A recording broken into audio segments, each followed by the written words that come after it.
تسليما بسم الله والحمد لله الصلاة والسلام عليك يا رسول الله بسم الله والحمد لله الصلاة والسلام عليك يا رسول الله بلغ العلا بكماله كشف الدجى بجماله حسنت جميع خصاله صلوا عليه وآله محمد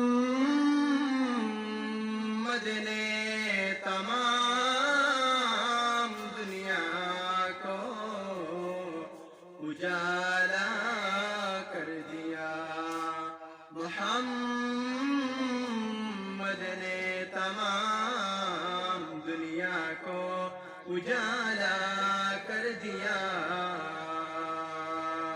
तमाम दुनिया में इस्लाम को कायम कर गया बलगल उला बिकमालिह कशफत तुजा बिजमालिह हसनत जमीउ ख़िसालिह सल्लु अलैहि व आलिहि हमारा अल्लाह रब्बुल आलमीन ने फरमाया या अय्युहल्लज़ीना आमनू qu अनफुसकुम व अहलीकुम नारा ও ইমানদার মানুষ সকল কু আনফুসিকুম তোমাদের নফসকে তোমাদের জানকে তোমাদের নফসকে জাহান্নামের আগুন থেকে বাঁচাও আল্লাহ রাব্বুল আলামিন ফরমায় কুরআনুল কারীমের মধ্যে এ মানুষ সকল ও ইমানদার মানুষ সকল আল্লাহ রাব্বুল আলামিন এখানে ইয়া আইয়ুহান নাস বলেননি ইয়া আইয়ুহাল্লাযীনা আমানু ওয়া ইমানদার মানুষ সকল যারা ঈমান আনছো তাদেরকে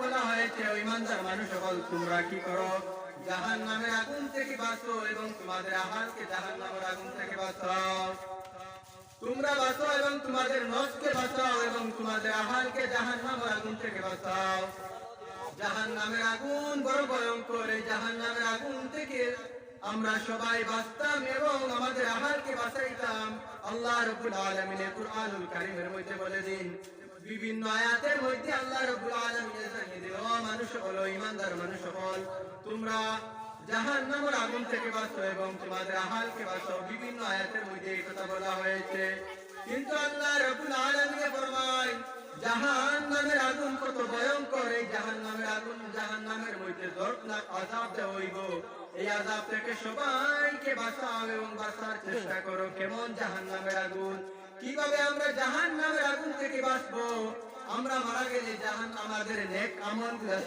মানুষের জীবনের আমল এটা হলো গিয়া দুই কিসিম একটা হইল নেক আমল এবং বদ আমল মানুষ যেই দিন মারা যাওয়ার পরে নেক এবং বদ আমলের দিকে তার জাহান্নাম না জান্নাতে হইতো যার নেকের পাল্লা ভারী হবে তাকে জাহান্নামের জান্নাতের মধ্যে দেওয়া হবে এবং যার বদের পাল্লা মানসি দুজকের আযাবের পাল্লা গুনার পাল্লা ভারী হবে তাকে জাহান্নামের মধ্যে নিক্ষেপ করা হবে আল্লাহ রাব্বুল আলামিন বিশেষ করে মানুষদেরকে কুরআনুল কারীমের মধ্যে বিভিন্ন আয়াতের মধ্যে জাহান্নামের ভয় দেখায় জাহান্নাম থেকে বাঁচো এবং তোমাদের আহালকে জাহান্নাম থেকে বাঁচাও কারণ এই দুনিয়ায় মানুষের পর সব মানুষ আছে আমরা আছি সবাই এখন মানুষ চলতে ফিরতে হাঁটতে ফিরতে সবসময় গুনাহ হয় এবং মানুষ হাঁটতে ফিরতে সবসময় সগীরা গুনাহ হয় কিন্তু না শুধু সগীরা গুনাহ নয় মানুষ হাঁটতে ফিরতে মিথ্যা কথা মারতে সবসময় কবিরা গুনাহের পার্সেন্টেজটা মানুষের বেশি থাকে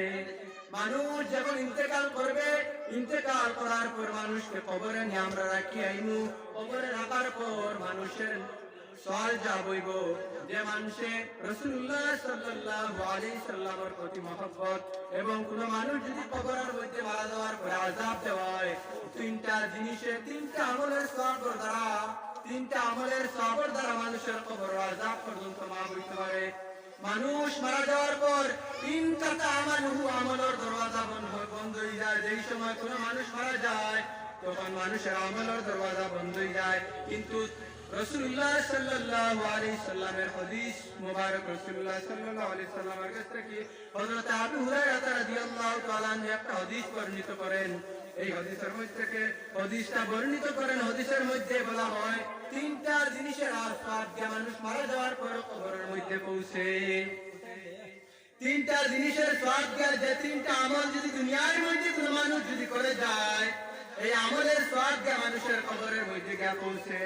এক নম্বর ইয়া থাকলো সদকায়ে জারিয়া, সদকায়ে জারিয়ার সওয়াব দিয়ে মানুষের কবরের মধ্যে পৌঁছে। জোরে সুবহানাল্লাহ।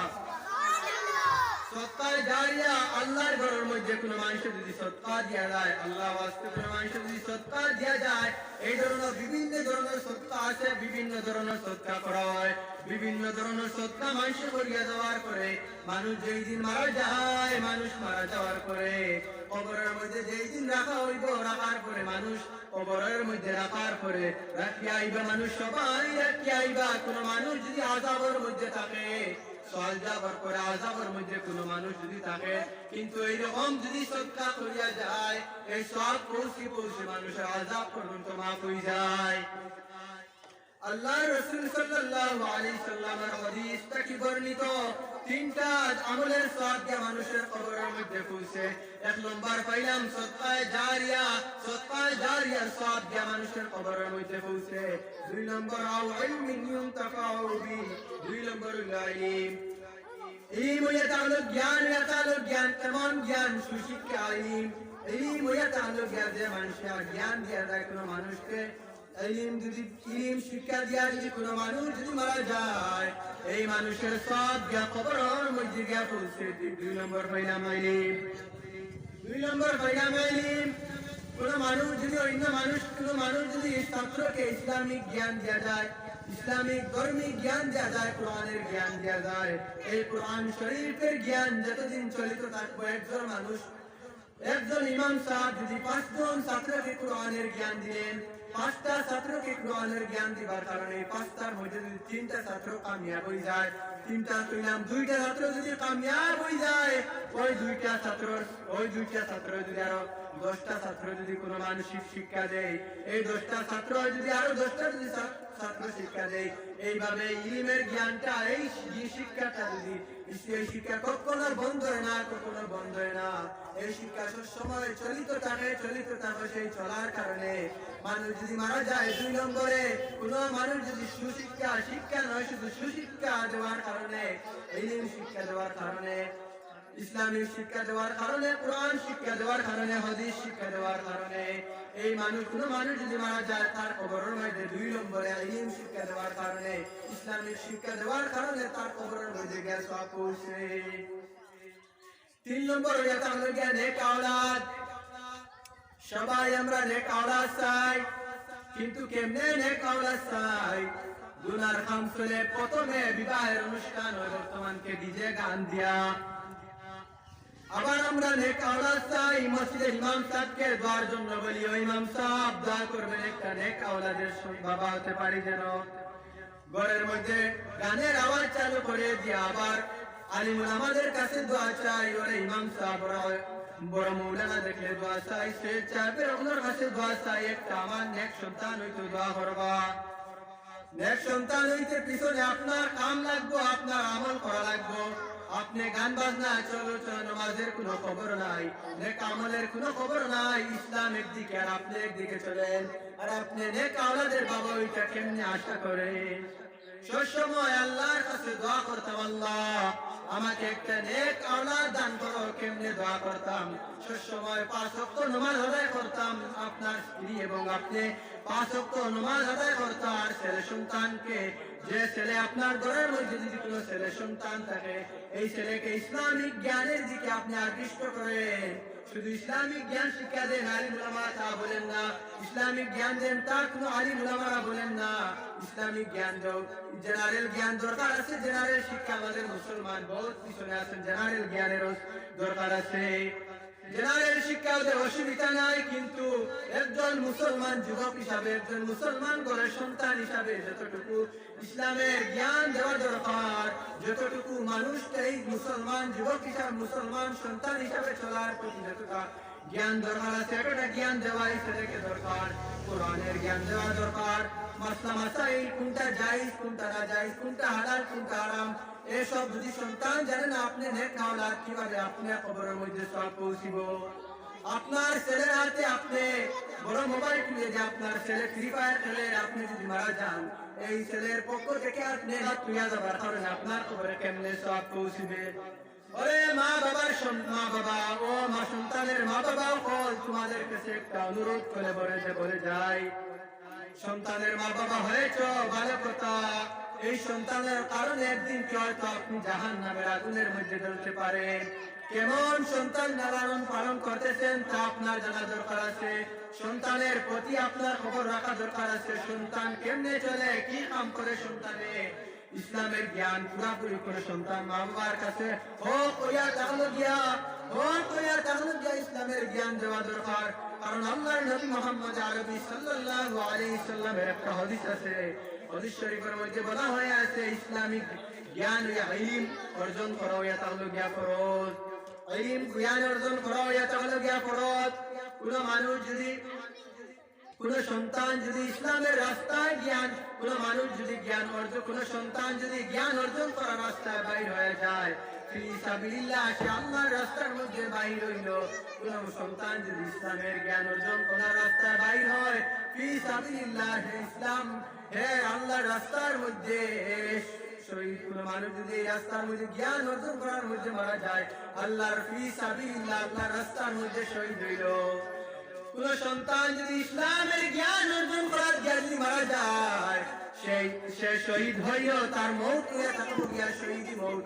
এই জন্য মা বাবার হক হইয়া থাকলো গিয়া সন্তানদেরকে নেক নসিহত করা, নেক শিক্ষা দেওয়া, নেক আমলের শিক্ষা দেওয়া, ইসলামিক শিক্ষা দেওয়া। আমি বলি নাই কখনো ইসলামিক শিক্ষা দেও, কোরআনের শিক্ষা দেও, জেনারেল শিক্ষা দিও না, না না শুধু কোরআনের শিক্ষা দেও তা নাই, ইসলামের শিক্ষা দেও তা নাই, জেনারেল শিক্ষা দেও। জেনারেল শিক্ষা আমাদের মুসলমানের সন্তানের জন্য দরকার আছে।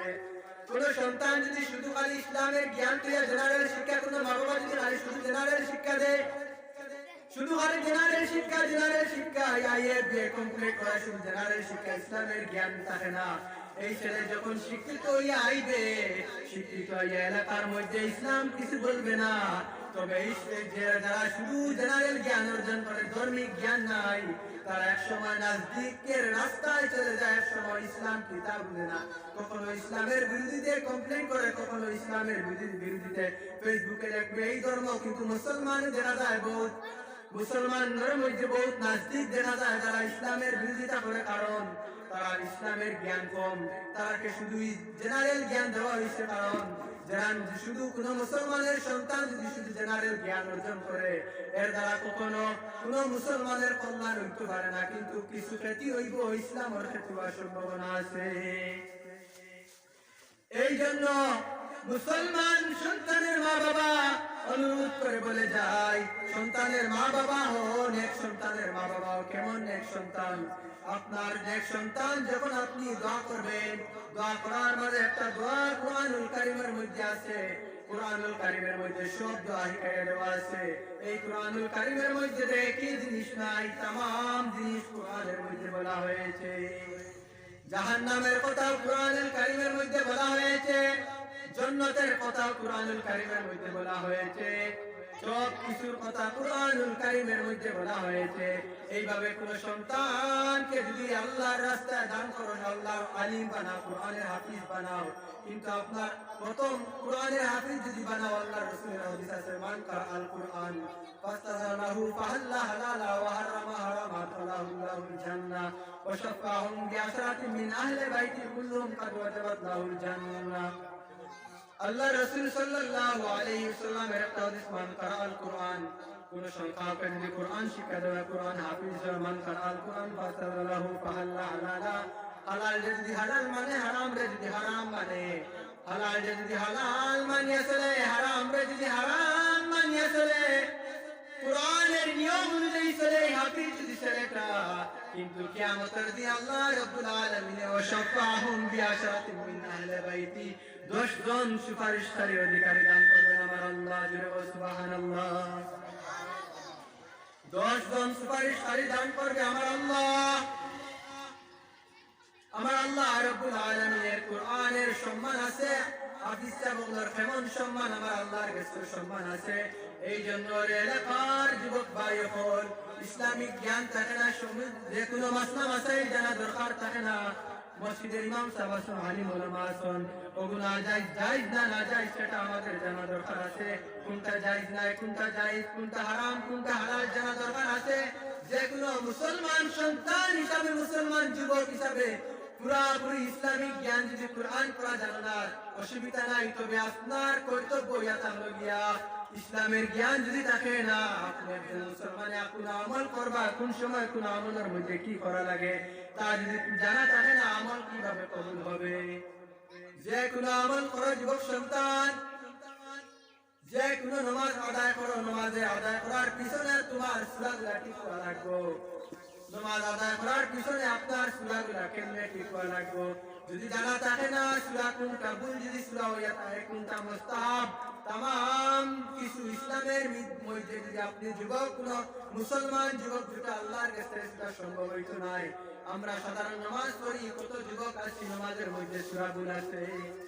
বহুত মানুষ আছেন এলাকার মধ্যে, বিভিন্ন এলাকার মধ্যে বিভিন্ন মানুষ আছেন, বহু মানুষ আছেন, কখনো তা শুনবার কোন মানুষ, কোন বৃদ্ধ মানুষ, কোন যুবক সন্তান সুজা করে সূরা কুলটাও জানে না, কোন সময় কেউ তিলাওয়াত করে নকুল আল্লাহ, কোন সময় কেউ ওলা জানে হলা কর, কিন্তু কোরআনের জ্ঞান নাই করি। কোন মানুষ, কোন মুসলমান যুবক সন্তানের লগে সবটা কি দরকার হইয়া তাহলে গিয়া কি বলে সূরাগুলা ঠিক করতে আলাম তারা তাকে লইয়া সূরা ফাতিহা পর্যন্ত এই সূরাগুলা নামাজের মধ্যে যে সূরাগুলা থাকে সেগুলো সূরাগুলা সহি শুদ্ধভাবে আদায় করতে কারণ এই সূরাগুলা যদি নামাজের মধ্যে যদি সূরাগুলা ভুল হয় নামাজ কবুল হইতো নাই, নামাজ হইতো নাই। এই জন্য সূরাগুলা পুরোপুরি শুদ্ধ হওয়া দরকার হইয়া তাহলে কি মুসলমানের সন্তানের জন্য।